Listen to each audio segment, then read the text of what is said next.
tử. Ô, thằng khinh khinh đấy hả chứ họ đất có tử chứ mua rồng không ta.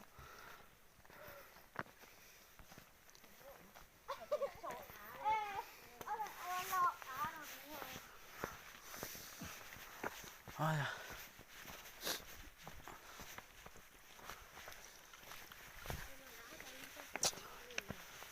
Để nó như này đứa trẻ à? Vang à? Nó lấy gió thì nó. Hôm nay rảnh rỗi không có cái gì anh em. Đi làm mà Đi có xin đó. đi lên rừng anh em đi hái quả sim về anh em mình làm tour ăn để hán tấp mớ với dầu mớ. Ngon đấy. Rất ngon. Nhìn đã phê rồi. Để ăn chắc cái sướng vừa phê. Xin mời anh em nhé. Mời anh em cùng nhá. Đây là rượu nha, cái can này can rượu. Không nhiều không ít, 1 lít Đấy, thôi. 1 lít minh tình. Một lít minh tình không có 1 lít rưỡi là một cái này là buồn nôn. Đấy. Không nhiều không ít, chỉ 1 lít thôi. Anh em mình không nghiện đâu nhưng mà phải có một cái can này mới tỉnh được. Mời anh em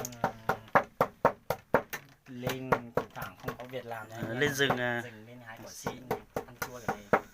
Mình ăn kiểu trên rừng cái này mới ngon. Ăn kiểu thổ dân ấy. Mới ngon. Đây nhìn cái này đấy. Liền thổ dân. Cái này là dùng để đi săn bắt hái lượm ấy. Chuẩn ra. Mời anh em bữa nào rảnh thì lên mình Giao lưu với anh em này. dẫn anh em lên rừng để đi ăn những cái món độc mà lạ chưa ở nhà không ngon đâu, lên rừng mới ngon thôi. Và hôm nay tí nó sẽ ở cái phần tiếp theo là sẽ có Hai cô em ăn cùng. Mình chuyện là thế này, mình đi vào rừng thôi là mình vô tình gặp được hai cô nàng rất là xinh.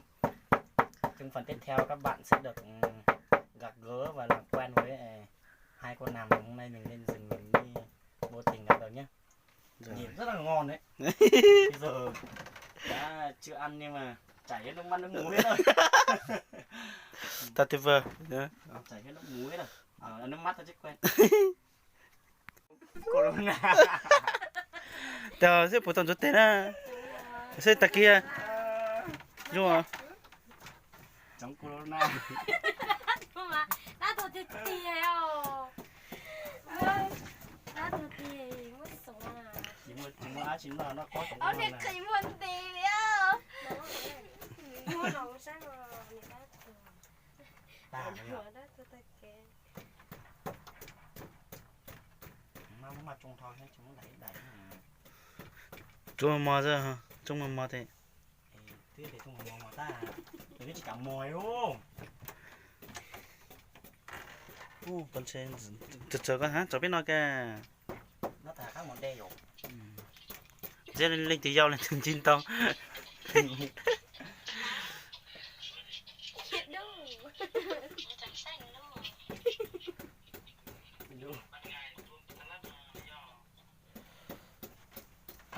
Gì đấy? Vẫn toàn là Tử. Ô, thằng khinh khinh đấy hả chứ họ đất có tử chứ mua rồng không ta.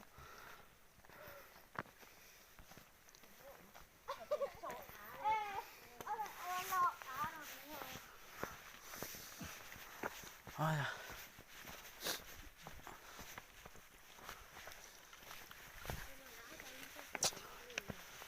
Để nó như này đứa trẻ à?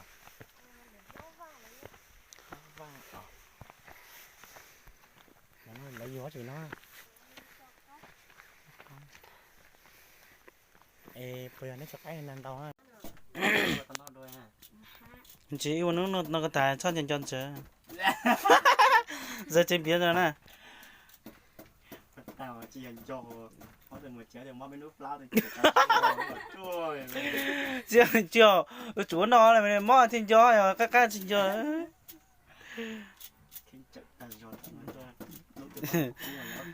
Em chơi tờ ví chơi á.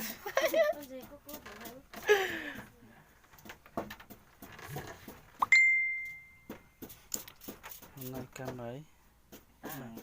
Nó sẽ chỉ chuối nhiều là cho chuối này. cái chỉ mua nó trả chúa sẽ đi cho coi cho nó nữa nè bắt cho nè sao hơn áo ở đây khẩu thằng thế nếu biết cho bụng bảo nói ta biết cho tao chỉ xuống này anh này trong cái gì u mà nên chỉ non ta thấy những mặt tài anh này bao nhiêu những cái có đứa rồi anh này nún rồi nó ta nó có giảm béo thì do thế thế có đủ bảo tao to mà chỉ muốn tới vị trí sao mà đã tờ à chị tê nha cả đang vô qua đi sao mà đu là đỡ này đuối gì sai vì nó chẳng sai luôn ban ngày tuôn phân lắm mà do chạy đai rồi to chơi người ta mà hút to cái hệ thì mất lát là chơi khi đó là chơi lại lúc gì chơi chạy đai thì có xe ở lúc là có quá chỉ nói có khi thì có đúng người ta hẳn lên chỉ một đứa thôi mà đua nè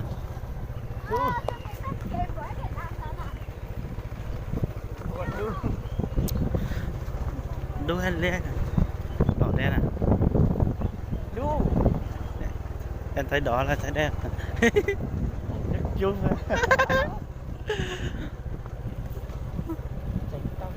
nó hay nhiều nó pet là gì đua đua đua nó bên đó có ấy thì hay có tụi nóติดต่อไม่ทำมาม่าเนาะ nó mãi từ โอ้ก็เห็นnó mónตัวหล่อยี่ไหมอ่ะดิ nhú con tôi những nó mãi nha chỉ là nó biết thả tôn giờ đời chứ là tay không mua chứ hả nó mới thả mình sẽ thả thì bảo vô tao rồi nhanh đủ thứ mà không một thoát ta thì bảo bóng pin rồi ôn đến không vỏ nó mãi dạng con nào giờ chỉ ôn đến không vỏ này bảo hình luôn gì rồi nhỉ mọi nước có chứ gì có một té mò con bạc tả chỉ là cậu mò ý hay mò cậu chi cho ông có chứ không một thọ tàn tay là hả giờ hay bỏ đỡ nó lo lấy thì mình thấy có tốt truyền thầu chứ nó chỉ bỏ gì đó nên cho nó bé chọn nụ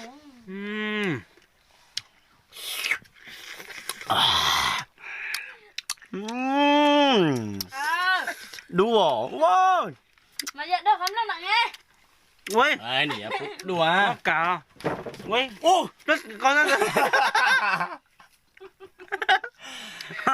đùa ta coi ra căn gì rồi nó căn gì tôi thấy rất lớn hả à không có chịu chạy cái gì chạy không chịu luôn đấy không con nói bật cái em nó luôn mà nó mới biết quá à nó luôn theo căng nếu một quậy cho tôi nó cho cái tờ yêu tung bi đấy chứ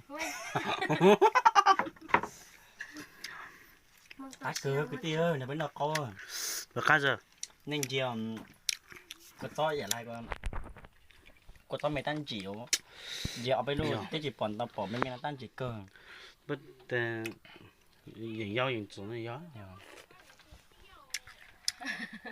bây giờ em bây giờ cái có cho nó xìa chứ cá cưa nói giờ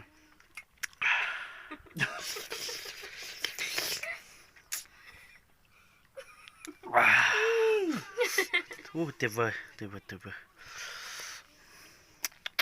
nó thoát cho mà nói nó cho nó mới lợn quay lên nè mới là